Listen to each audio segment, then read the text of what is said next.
Hi, I'm Laura Pace. I'm here at Azel Art Supply, and today we're going to talk about how to draw plants. There's a lot of diversity in the plant kingdom, but there's some general rules you can remember that'll help you understand and analyze how to draw plants. Most animals and human beings have something called bilateral symmetry. That means they have a central spinal cord and a mirror image of the features on both sides of their body. We have two arms, two legs, two eyes that look the same. Well, most plants have axial symmetry. They have a central spine or a central area where the limbs or branches of the plant grow out and form a roughly symmetrical plant. I drew an agave here. This is a side view of the agave I drew from a photograph.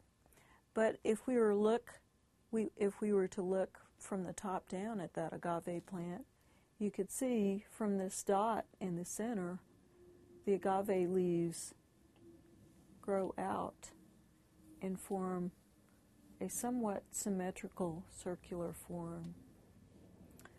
Another thing about most plants is the bigger, larger, older growth is going to be at the base of the plant. You can see these agave leaves at the bottom are the biggest, oldest ones. And the leaves at the center, at the top, are going to be the newest and smallest ones. Another thing to remember when you're looking at plants to draw them is to look at their individual components first before you construct them together. So when I looked at a single agave leaf, I could see that it had an area where it joined the base of the plant that was kind of like an oval. It has kind of a teardrop shape.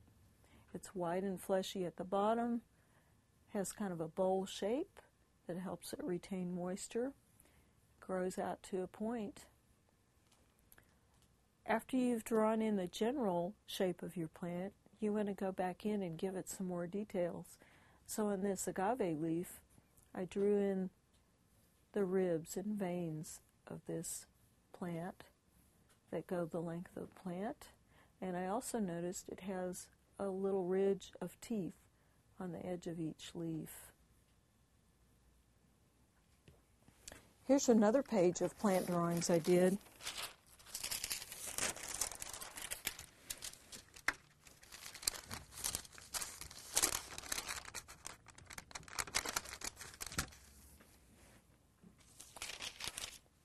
Here's a picture of some royal palms that I just drew in silhouette, but you can see they have a very long, upright trunk.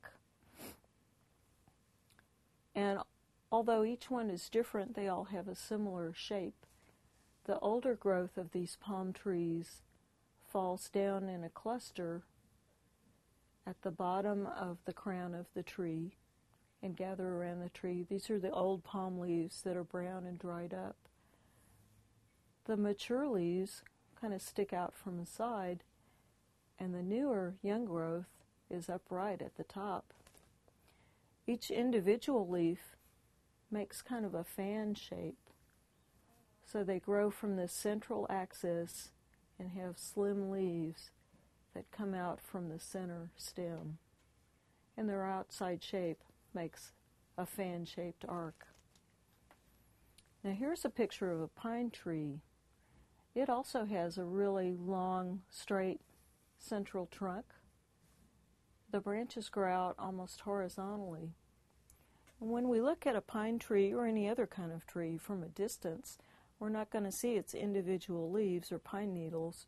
We're going to see masses of foliage, which I just drew in like little cloud shapes here. And light is going to have the same effect on all these masses of foliage. If my light is coming in from this direction, the light is going to hit these cloud-shaped masses on this side, on the top at the right side, and the shadow area is going to be down here on the bottom at the left side. Although if I got close up to this tree, you'd see the individual needles on the pine. Here's a picture of a deciduous tree. This one's a mulberry tree. A good thing to do is look at trees in the wintertime and notice the shapes of the trunks without any foliage on them. When you add the foliage, again, you're not going to see individual leaves. You're going to see masses of shapes that have kind of an outside shape, and each shape is going to be shaded. With light coming from this way, the shading's going to be at the bottom on the left side. But here's an individual leaf of a mulberry tree. It's interesting that this leaf has a similar branching pattern that the trunk of the main tree has, and its outside shape is similar to the outside shape of the big tree. Well, that's what I have to tell you today about drawing plants. Practice some on your own. Go outside and look at plants and make lots of drawings.